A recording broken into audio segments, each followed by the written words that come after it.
গেছে, বাপগুলা ছিল ছোট ছোট গেদা, আমাদের তো কিছু করার নেই। এই জন্য এখন আমরা যুদ্ধে নামছি, ভবিষ্যতে আমাদের ছেলে পেলে যেন কোটা পায়। আমি আমার সন্তান রেখে আসছি ওর বাবুর কাছে। আচ্ছা, আমরা যেমনটি জানি যে কোটা না মেধা এটা একটি জাতীয় স্লোগান হয়েছে, তো এখন আপনারা চাচ্ছেন যে সরকার কি না, সরকার আর সরকারের কিছু মিডিয়া যুক্তি দেখাচ্ছে যে ভাইভাতে গিয়ে কোটা দেওয়া হয়। যদি ভাইভাতে 6টা মেধা যায়, 3টা কোটা যায়, 3টা পদ খালি থাকে, তারা 3টাই কোটা নাই, 6টা মেধাকে তারা লাঠি দিয়ে ফেলে দেয়। আমরা কেন ঘন্টার পর ঘন্টা ঢাকা ভার্সিটির লাইব্রেরিতে মরে যাচ্ছি? আমাদের সংসার নাই, আমাদের সন্তান নাই, আমাদের বাবা মা নাই। আমরা ঈদের 2 দিন আগে বাড়ি গিয়ে ঈদের পরের দিন বাসা থেকে চলে আসি। কেন আমাদেরকে কেন এত ফোর্স করতে হইতেছে? ছাত্রলীগের সাথে আমি ব্যক্তিগতভাবে কোনো ধরনের কোনো কিছুতে জড়াতে চাই না, কারণ তারাও এমন অনেক ছাত্রলীগের মেয়েরা আছে আমার হলে যাদের ফ্যামিলি জানে না তারা ছাত্রলীগ করে। তারা শুধু জানে ছাত্রলীগ তাদেরকে একটা সিট দিচ্ছে, তারা সেটাতে থাকছে। এই মেয়েগুলাকে আমরা যদি আক্রমণ করি, ওদের বাবা আমার বুক খালি হবে। ওরা আমাদেরকে আক্রমণ করলে আমাদের বাবা আমার বুক খালি হবে। সরকারের কিচ্ছু হবে না, সরকারের কখনো কিচ্ছুই হয় না এই দেশে। এই সরকার পতন হলে সরকার দেশ ছেড়ে চলে যাবে। এই সরকারের পতন হলে সরকার দেশ ছেড়ে চলে যায়, প্রশাসন দেশ ছেড়ে চলে যায়।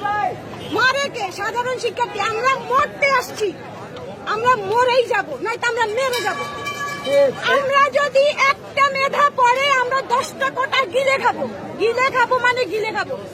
আর ফিসাবিলিল্লাহ, আল্লাহর ধরা এত সুন্দর, ছাত্রলীগরা যেভাবে ধরছে না, আমরা তো ছিলাম মুসিলা। দেশও ধরবে, দেশ ধরবে, এত সহজ না। হারাম হারাম খেয়ে সহ্য করা এত সহজ না। আমরা কেন মেধা থাকা সত্ত্বেও ঢাকা ইউনিভার্সিটির একটা ছেলে মেয়ে ফার্স্ট ক্লাস পাশে সে হয় বিদেশ চলে যায়। আমার ভাই সে প্রাইমারিতে চাকরি করতেছে, তার শুধুমাত্র ব্যাকগ্রাউন্ডে ছাত্রলীগ ছিল না। দেখেন, সে হচ্ছে গিয়ে ঢাকা ইউনিভার্সিটির স্টুডেন্ট, সে এখানে হচ্ছে গিয়ে চাকরি পায় নাই। কেন? আমাদেরকে আমাদেরটা করতে দেন। আপনারা আপনাদের নিয়ে থাকেন, আপনাদের গদির প্রতি আমাদের কোনো লোভ নেই। আমাদের কাহিনী, আমাদের কোটা নিয়ে, আমাদের স্বাধীনতা নিয়ে, আমাদের সচ্ছলতা নিয়ে। আমরা এত পরে কি করব? তাহলে এখন এখানে আমরা মানে ওই যে কি বলে গরু পালবো, ওনার ওখানে প্রচুর জায়গা, আমি দেখেছি একবার, প্রচুর জায়গা গরু পালবো, এখানে ধান চাষ করবো। আলহামদুলিল্লাহ চত্বরে পুরো ঢাকা ইউনিভার্সিটির পোলাপাইন থাকতে পারবে, আমরা এখানেই থাকবো। আর কিছু বলেন নাই ভাই। এরপরে আপনারা যদি এগুলো ছড়ান, আমি লাইভেই বলতেছি আমার লাইফ রিস্কে, কিন্তু আমি আমার বাবাকে বলে দিয়ে আসছি যে আমি মরার জন্য প্রস্তুত, আমি মৃত্যুবরণ করার জন্য প্রস্তুত। কিন্তু আমরা আজকে আবার ইতিহাস করবো।